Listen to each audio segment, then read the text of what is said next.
The Kings embarrass themselves in San Jose and get ready for a statement game against Las Vegas. That and more on this edition of Locked On LA Kings.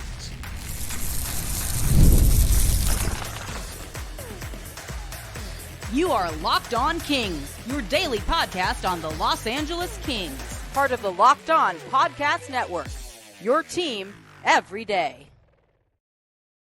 Hey, Kings fans, welcome to Locked On LA Kings, part of the Locked On Podcast Network, your team every day. Thanks for making Locked On LA Kings your first listen every day. We are free and available wherever you get your podcasts, and we are on YouTube. I'm Eddie Garcia, your host of Locked On LA Kings. I've worked in sports media for the past 30 years, 20 plus years at the Fox Sports Radio Network.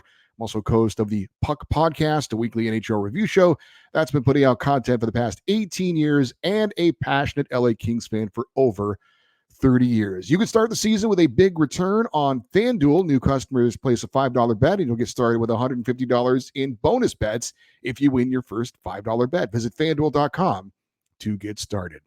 Well, the LA Kings were in San Jose last night to take on the Sharks, a team that they had beaten in their home opener last week, and a team they had not lost to in regulation since 2022, and the Kings lost. They did not play well, and they may have a big statement game tonight against the Vegas Golden Knights. We'll get into the details of that coming up, but we start with the setup of the game in San Jose, and there were certainly some things to talk about as far as going into that game. Now, we told you in our preview on Tuesday's show that Akil Thomas would be in the lineup for the first time this season. That was the case.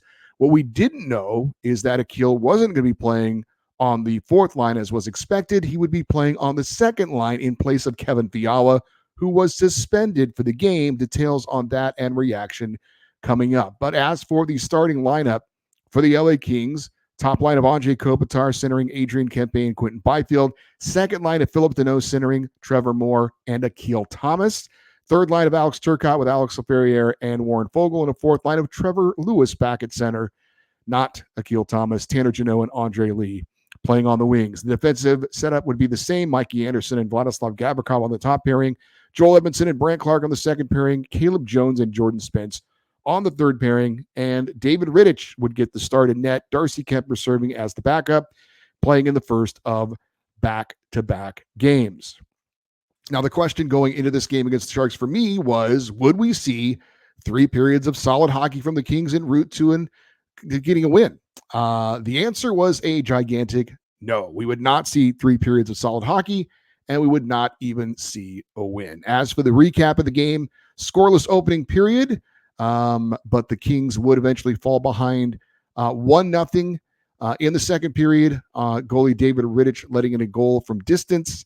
The Kings, though, would respond almost immediately, and Akil Thomas would put in a rebound to tie up the game at 1-1. In the third period, San Jose would unfortunately reclaim the lead, but LA would respond on an Alex Laferriere goal, and we were tied at 2-2. Unfortunately, with about 9 minutes to play, the Sharks get the lead back on a goal by former King Tyler Toffoli, and then the Sharks would ice their first home win of the season with an empty net goal. Final score, Sharks 4, Kings 2. Shots on goal favored LA 28-21. Power play, the Kings were 0 for 6. Sharks were 0 for 4. Faceoffs favored LA 33-24. Hits favored San Jose 21-15. Block shots favored the Sharks 24-11. Now, I don't want to be too reactionary because that's usually not who I am. I don't like to do sky is falling stuff. The Kings and every other team in the NHL are going to lose a couple of games that are going to be head scratchers during the season. And there'll be a couple of games where you're like, wow, how did the Kings win that game? I didn't think they were going to win that game. But this was an embarrassing loss. And sure, the Sharks were coming off their first win of the year, finally having something to feel good about, coming back home on back-to-back nights. And probably for one of the few times this season, for the LA Kings, not getting the job done. Obviously, this team was, I said, a team that's good enough to beat the teams they should beat, but probably not good enough to beat the top teams in the league. Well, obviously last night, they weren't even good enough to beat probably the worst team in the NHL. So what is my big takeaway from this loss? To me, it is the Kings are not getting any better on the things they need to get better at. So what was not so good from a team standpoint for the Kings? Now, Jim Hiller has talked about taking too many penalties. The Kings are top, I believe, 6 in the NHL. I think they're the 6th most penalized team in the NHL. And he's talked about how they need to be smarter and take fewer penalties. Well, what do they do? What did the Kings do in this game? Right off the bat, first 4 minutes of the game, they take 2 penalties. Now, they did kill off both those penalties, and they didn't allow a power play goal in the game, but it affected the team's momentum. It prevented them from getting off to a good start. It affected the lines and how they were, as far as players with each other for at least the first half of the first period. The lines had to get jumbled up because guys were killing penalties. And it definitely played a factor in the Kings not getting off to a good start. So that does make you wonder, are they listening to the coach?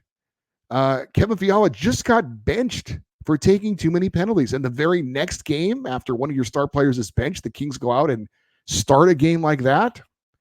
That's concerning. And the Kings' power play continues to be awful.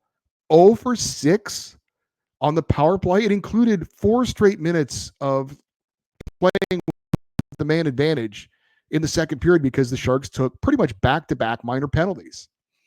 I saw on X Twitter a stat. It said this is the first time since 2018 the Kings had 6 or more power play opportunities and did not score a power play goal. And to be honest, they weren't even close to getting a power play goal. It wasn't like the Sharks goalie was making some amazing saves.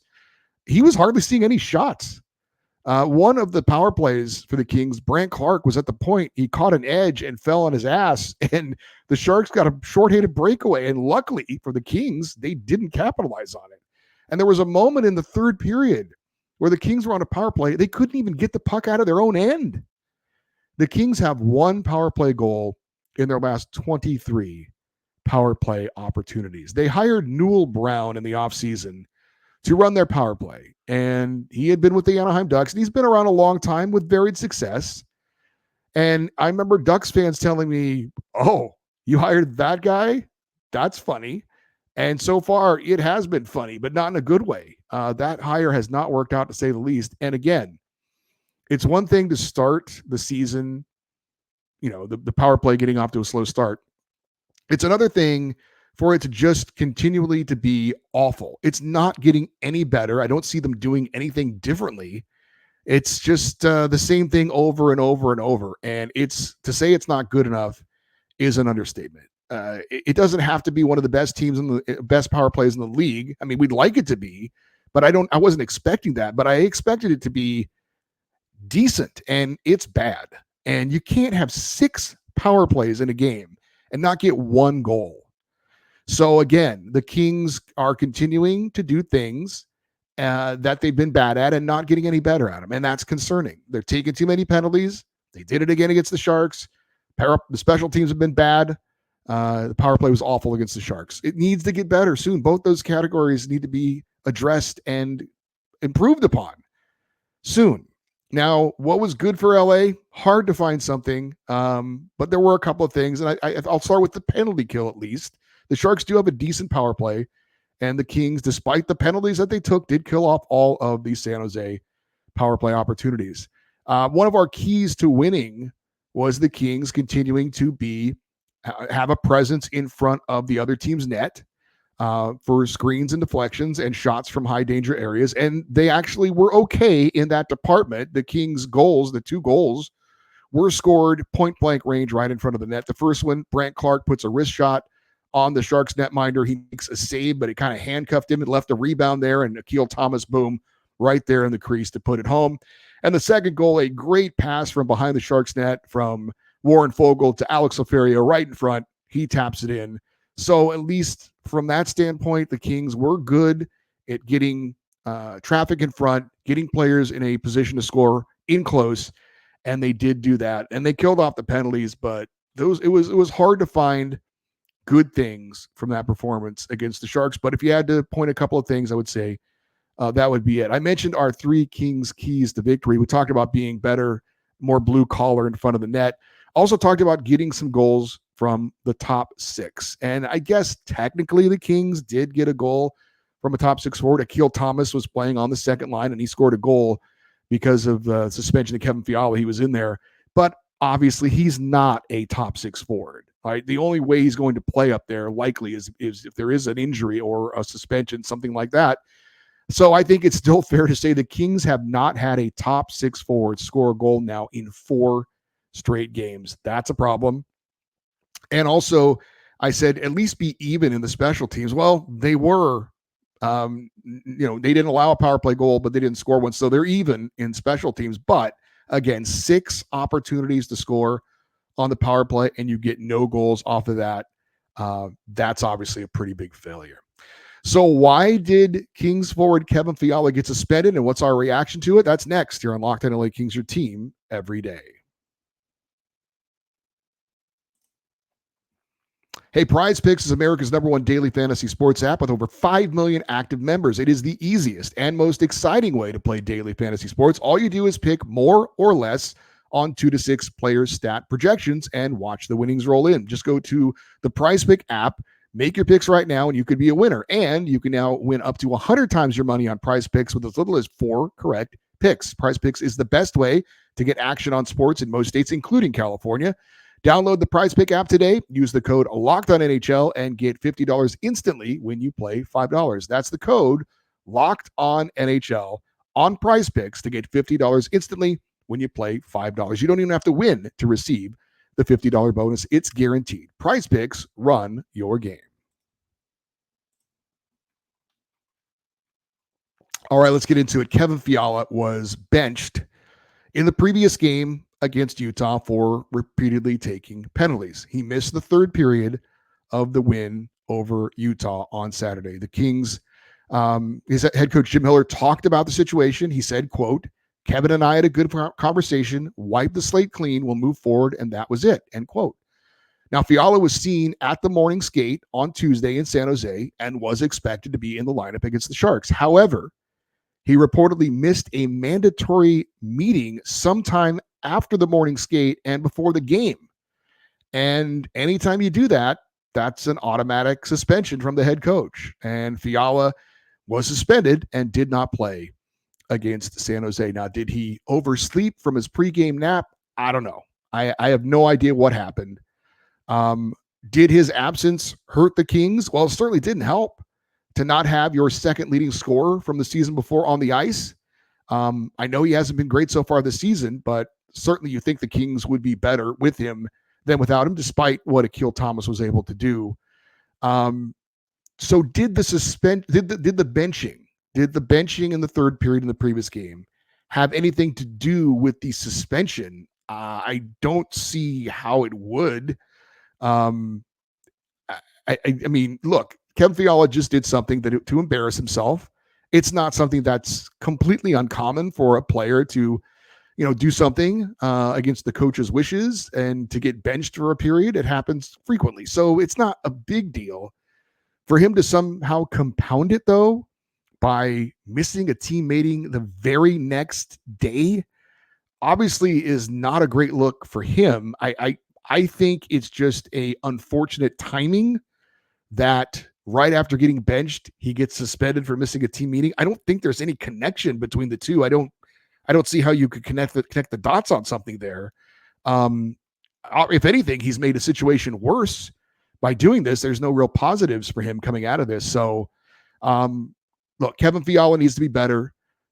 He's going to, I believe, get an opportunity to be back in the lineup tonight. We'll talk about the game against Vegas coming up, but he has something to prove to his head coach. He's got something to prove to his teammates and to the fans that he's going to continue to be a positive impact player on this team. And he hasn't been so far. It hasn't been a great first 10 games of the season for Kevin Fiala with the benching and now the suspension. But he's going to get an opportunity. The Kings have made a big investment in him, and he's been a positive player for the Kings for 2 years. It's not like this is a guy who's been a malcontent. He has his issues. We know that, with being reactionary on the ice. He's a guy that you can get to draw into penalties. And that's been probably the biggest detriment that he has in his game, the biggest negative he has in his game. But look, when it's all said and done, I still think Kevin Fiala is going to be a positive for this team. I still believe when it's all said and done, he'll be top 3 in goals and points scored for the LA Kings. But So far, again, the facts are the facts. So far, he's been a negative. And again, this has been very unfortunate with the benching and now suspension, but it's time for him to start to be a positive for the LA Kings. Goalie David Riddick was in net for Darcy Kemper because of the Kings playing on back-to-back nights. And this was not David Riddick's best effort in this game against San Jose, particularly the first goal that he allowed. It was a shot from just inside the blue line from distance, no screen, no deflection, saw it all the way, and it gets by him. And yes, if you saw the replay of it, it did kind of drop a little bit. It was kind of a little bit of a knuckle puck, but still, that's a puck you've got to stop 99 times out of 100. And unfortunately, David Riddick didn't do that. Second goal, Sharks are on a 3-on-2. Defenseman Joel Edmondson for the Kings took away the pass. So that leaves Riddick one-on-one with the shooter. And I'm not going to say that was a soft goal, but the situation was tie game in the third period. You need a big save from a guy who has the nickname Big Save Dave, and the Kings didn't get it at that point. As far as the third goal that was scored, not on him. Jordan Spence turns it over at the blue line. Tyler Toffoli scores on a nice pass as the Toffoli got behind Joel Edmondson for basically a tap-in goal. That's on Riddich's teammates, not on him. So one soft goal, one goal you'd like to see him make a save on, and then another one that to me was a breakdown of his teammates, not on him, but still not good enough for David Riddick. And I will say, seeing Tyler Toffoli, who won a Stanley Cup with the LA Kings, score a game-winning goal wearing those teal uniforms, pretty disgusting. I thought seeing Alec Martinez and Jonathan Quick in Golden Knights uniforms was bad. This is just as bad. Seeing Toffoli in those teal uniforms scoring a game-winning goal against the Kings, that was a rough watch.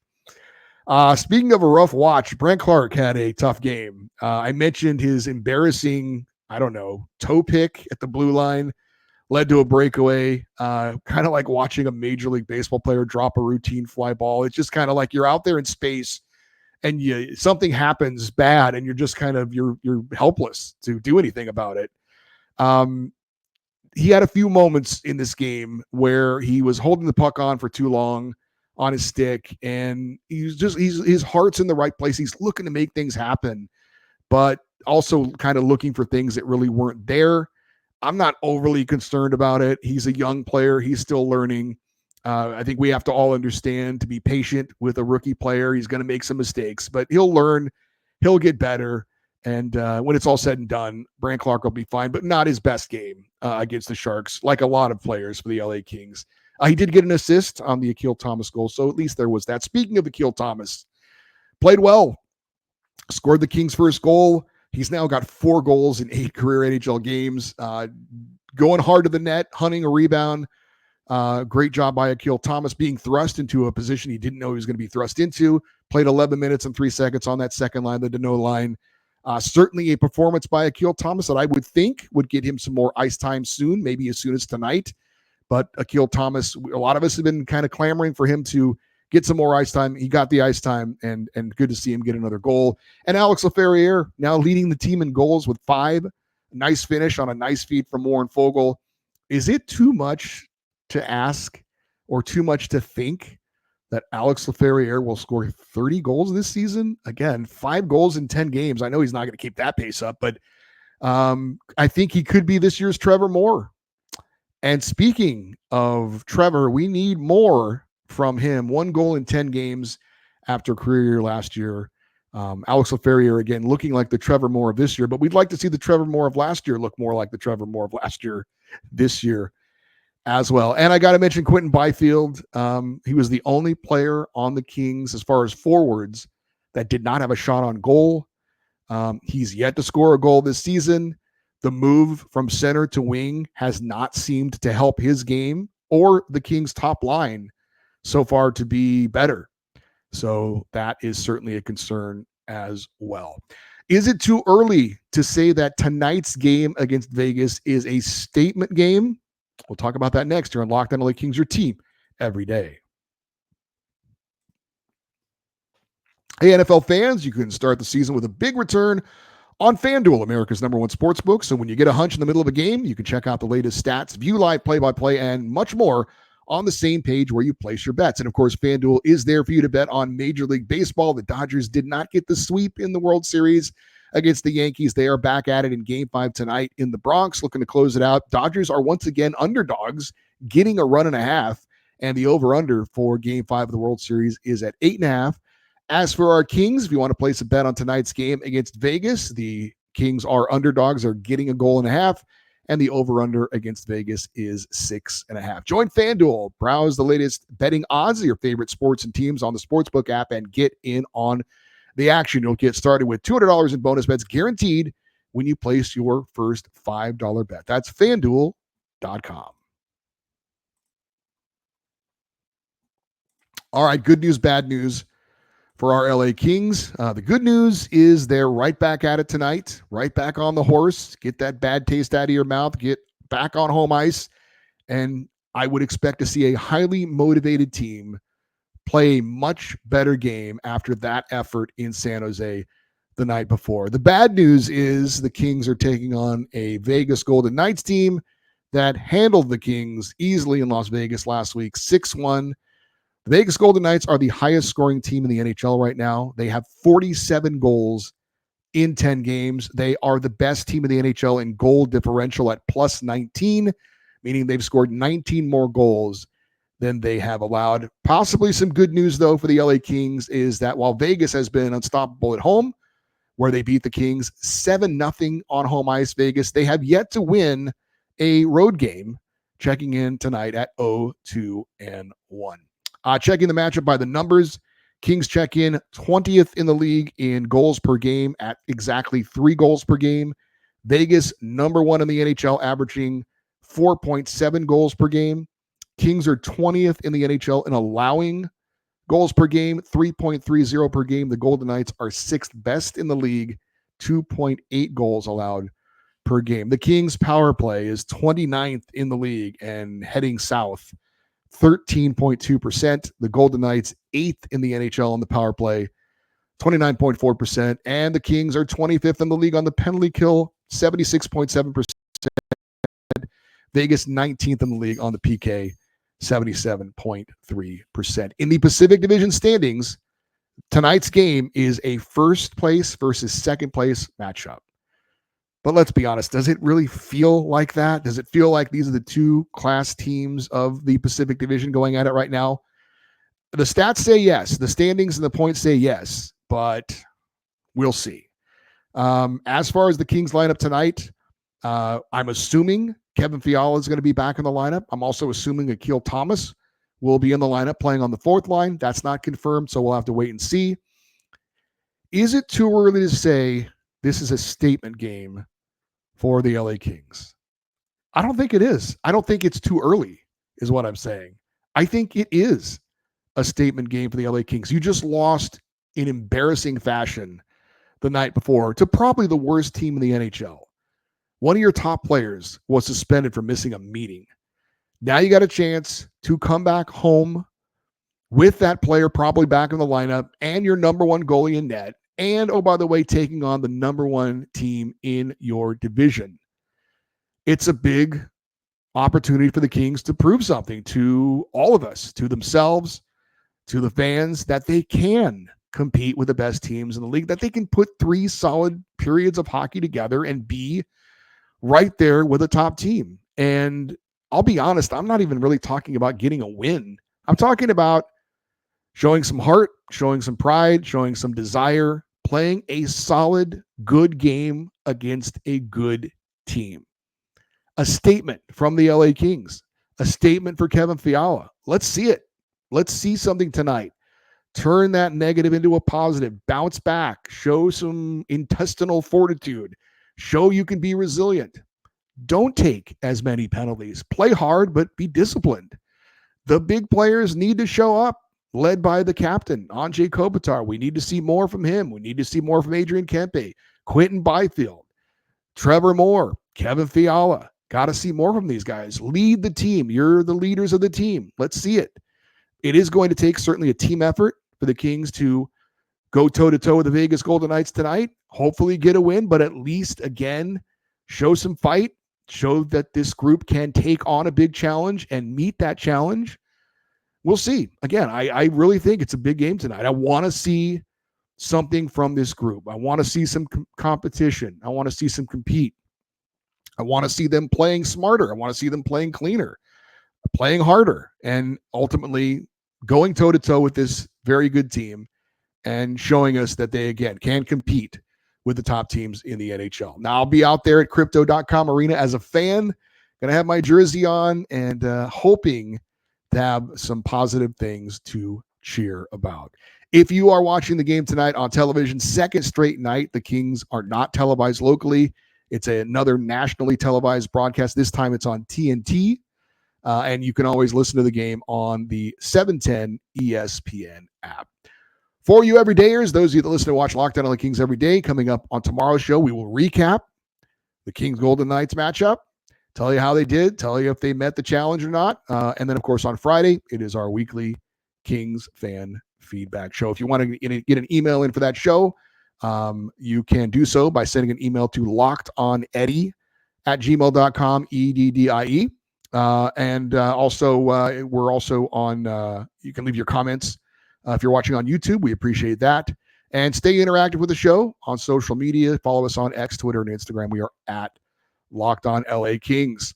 All right, I'm Eddie Garcia. Very curious to see what the Kings do tonight against the Vegas Golden Knights. We shall see and talk about it on tomorrow's show. As for today's show, thank you for listening and watching this episode of Locked On LA Kings, part of the Locked On Podcast Network, your team every day. Have a great rest of your day. We'll talk to you tomorrow. And as always, go Kings, go.